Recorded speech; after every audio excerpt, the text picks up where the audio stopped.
The Leader of the Opposition has said that he can only countenance involvement in Syria if there is UN authority behind it. The House should be clear. That would mean a Russian veto on our foreign policy.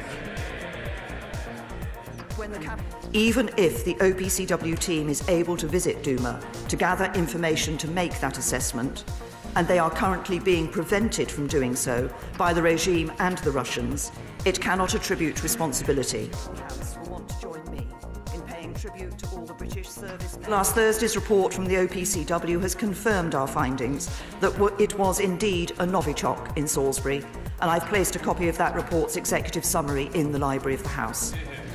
While of a much lower order of magnitude, the use of a nerve agent on the streets of Salisbury is part of a pattern of disregard for the global norms that prohibit the use of chemical weapons. So while the action was taken to alleviate humanitarian suffering in Syria by degrading the regime's chemical weapons capability and deterring its use of these weapons, it will also send a clear message to anyone who believes they can use chemical weapons with impunity.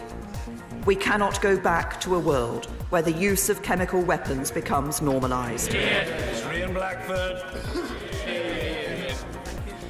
Mr. Speaker, this statement serves as a reminder that the Prime Minister is accountable to this Parliament, not to the whims of the US President. I believe that the action was legally questionable, and on Saturday the United Nations Secretary-General Antonio Guterres said as much, reiterating that all countries must act in line with the United Nations Charter, which states action must be in self-defence or be authorised by the United Nations Security Council. The Prime Minister has assured us that the Attorney General had given clear... Mr. Speaker, does, for example, the humanitarian crisis in Yemen entitle other countries to arrogate to themselves the right to bomb Saudi airfields or their positions in Yemen, especially given their use of banned cluster bombs and white phosphorus? On the mission itself, what assessment?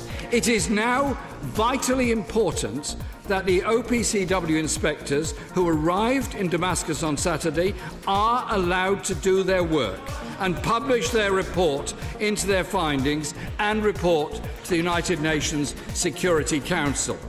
They must be allowed to complete their inspections without hindrance. And I hope the UK will put all diplomatic pressure on Russia and Syria and other influential states to ensure they're able to access the site in Duma. The Right Honourable Gentleman. The intention of those strikes and the targets were carefully chosen. The intention was to degrade the chemical weapons capability of the Syrian regime and to deter its willingness to use those chemical weapons. And appropriate, and that intervening to save civilians. So I wondered, can the Prime Minister tell us at what point the President instructed her that military action would be taken?